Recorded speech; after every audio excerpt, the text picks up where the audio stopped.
Adam here from ARB Overland, and today I'm going to show you how to make a pair of improvised snowshoes.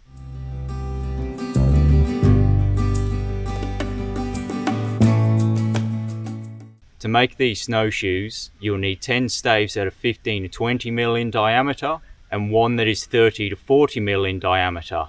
And this thicker one I'll be using to make the cross members with. You'll also need some cord to lash everything together with, and today I'm going to be using the twisted size 36 bank line made by Catahoula Manufacturing, and I'll include a link in the video description as to where you can find this. When cutting the staves, you want to select fresh green wood that is as straight and knot free as possible. Good species to use include oak, ash, elm and willow, which is what I'm using today. You also need to consider the finished size that you want your snowshoe to be. As a general rule, the longer the snowshoe, the more flotation it provides, and this style of improvised snowshoe is typically made anywhere between 1.5 to 2 meters long.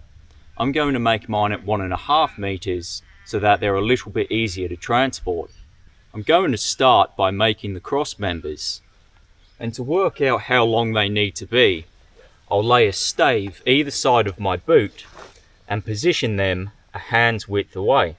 And this distance is how long the cross members need to be. Once I've cut the cross members, I'll then chamfer the ends, remove any nubs, completely strip them of the bark, and then carve the top and bottom faces flat so that they feel nicer under my foot and sit down better on the staves. Next, I'll go ahead and trim all the staves to length. And once again, I'll chamfer the ends, remove any nubs and completely strip them of the bark. Now, you don't have to strip all the bark, but at the very least you want to remove it from where the lashings will be to help prevent them from coming loose. Using a clove hitch, I'll then temporarily tie the staves together at the front so that I can find the balance point, which will indicate where I need to place the cross members. To tie a clove hitch, start by creating an overhand loop. Make an underhand loop in front of this. Lay the second loop over the first. Pass both loops over the anchorage point. Pull both ends in opposite directions to tighten the knot. Alternatively, a clove hitch can also be tied with a working end. Start by laying the working end over the anchorage point. Pass the working end behind the anchorage point. Lift the working end up and diagonally over the standing part of the rope.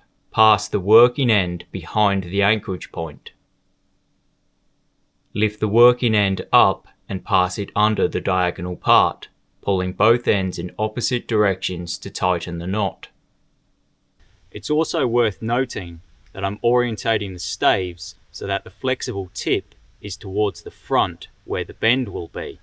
You want to position the cross members so that the one that sits under the heel of your foot is on the balance point and the one that sits under the ball of your foot is in front.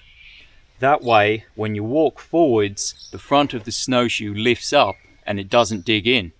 Once I've positioned these, I can then go ahead and tie them to the staves using a transom knot. To tie a transom knot, start with the components to be lashed together at right angles and lay the working end over the horizontal uppermost member.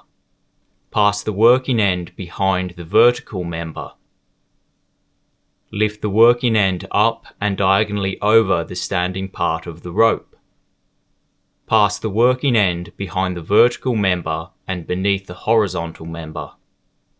Lift the working end up and over the standing part of the rope. Tuck the working end under both diagonal parts. Pull both ends in opposite directions to tighten the knot. Now that the cross members are all tied on, I can work on bending the tip of the snowshoe. First, I'll tie the ends together using a clove hitch, making sure that there is enough excess cord for the next step. I'll then tie a bowline in each end of the cord, ensuring that the loops are large enough to easily pass over the front cross member. The distance from these loops to the tip of the snowshoe will also affect how much curve it has, and it can take a little bit of trial and error to get this distance right. To tie a bowline, start by creating a small overhand loop. Bring the working end around and pass it upwards through the loop. Leave the working end behind the standing part of the rope. Pass the working end down through the loop. Holding the working end against the adjacent rope, pull the standing part to tighten the knot. And now for what is quite literally the make or break moment.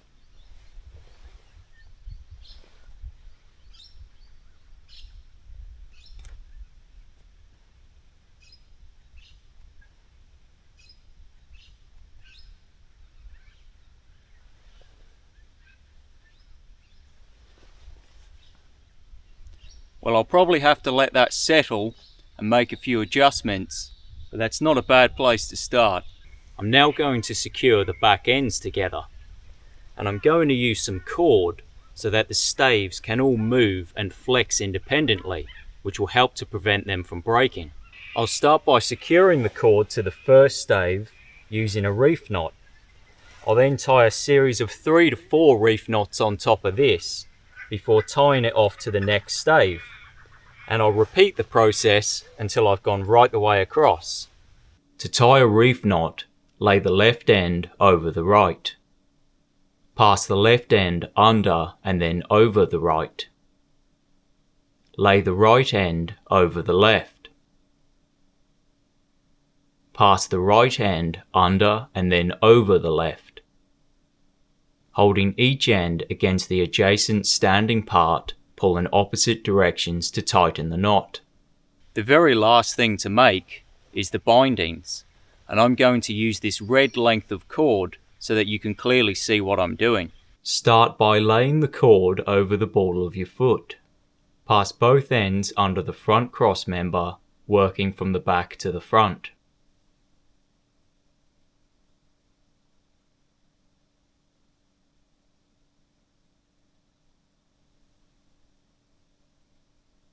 Pass both ends back through the toe loop once and then twice, working from the front to the back. Pass both ends around the back of your ankle before bringing them around the front and tying them off the same way you would tie your shoelace. And if you've enjoyed this video, then please like, subscribe and join the adventure at ARB Overland. Now all I need to do is find some snow.